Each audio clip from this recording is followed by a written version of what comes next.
النهاردة بقى هنعمل أكلة بحرية على أصولها، رز أحمر وجمبري مقلي وسمك مكرونة. شايفين بقى الجمال؟ يلا بينا نشوف مع بعض هنحضره ازاي. هنبدأ الأول بالرز. عندي كوبايتين من الرز مغسولين ومتصفيين كويس، بصلاية متقطعة، جزراية مبشورة، وطماطماية. في حلة بقى على النار هحط حوالي معلقتين زيت، وهنزل الأول بالبصل، ولما البصل يبدأ كده يصفر معايا هحط عليه الجزر والطماطم،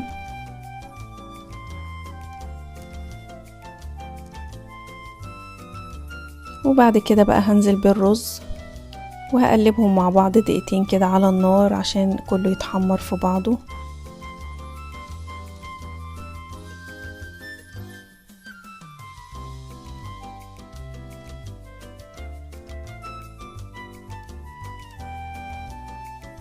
وبعد كده بقى هسقي الرز بمية يدوبك تغطي بس الوش بتاع الرز، مش عايزة مية اكتر من كده. وهحط معلقة ملح واسيبه بقى يستوي على النار كده على الهادي، واروح بقى احضر السمك.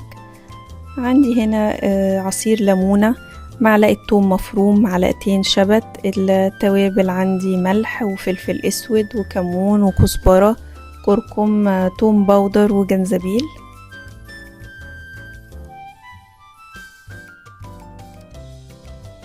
في بولة بقى فاضية هحط فيها كل المكونات على بعض.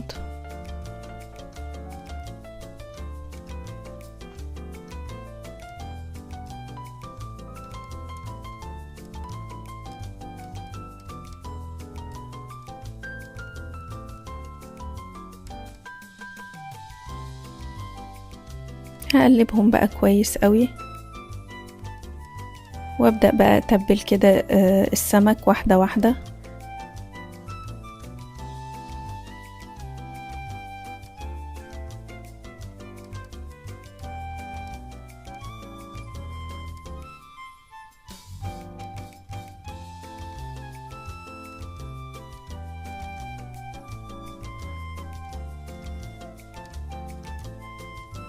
بعد كده بقى هروح اجهز الخليط اللي هقلي بيه السمك. عندي كوباية من الدقيق، معلقتين نشا،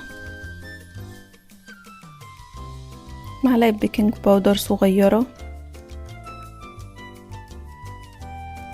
حطيت معلقة فلفل اسود وملح،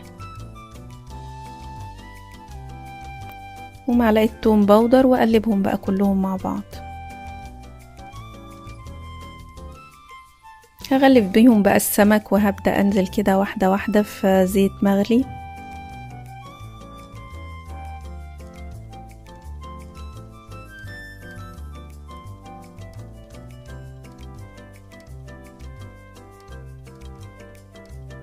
وكده السمك بقى جاهز عندي. هروح بقى أبدأ أعمل تتبيلة الجمبري. وللجمبري خدت معلقتين شبت، عصير ليمونة، ومعلقة توم مفروم. بالنسبة بقى للتوابل عندي بابريكا، توم باودر، ملح، فلفل، كمون، كزبرة، كركم. هنزل في بولة فاضية بكل المكونات على بعض.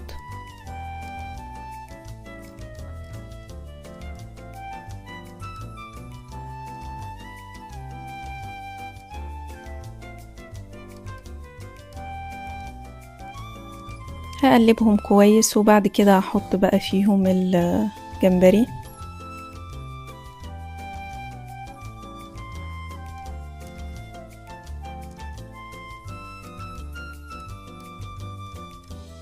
والجمبري هسيبه في التتبيلة حوالي نص ساعة بس مش اكتر.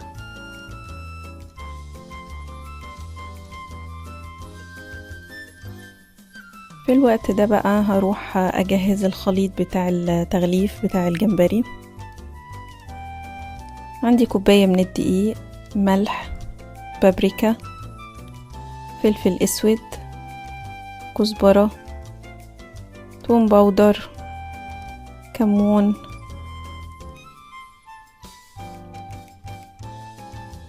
وحطيت عليهم بقى بضاية وكوباية مية.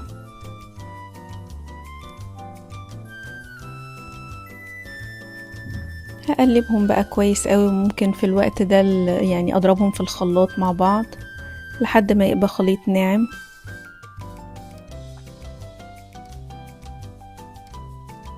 هاخد بقى الجمبري واحدة واحدة من التتبيلة كده واحطه في الخليط ده.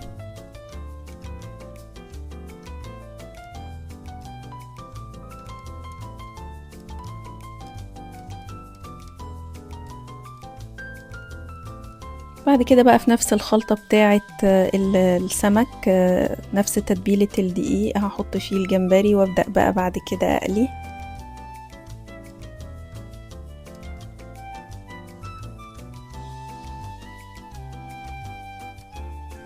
وكده بقى جاهز عندي. شايفين بقى الجمال واللون تحفة، والطعم هيعجبكم جدا. جربوه وقولولي رأيكم، وما تنسوش اللايك والاشتراك في القناة عشان يوصل لكم كل جديد.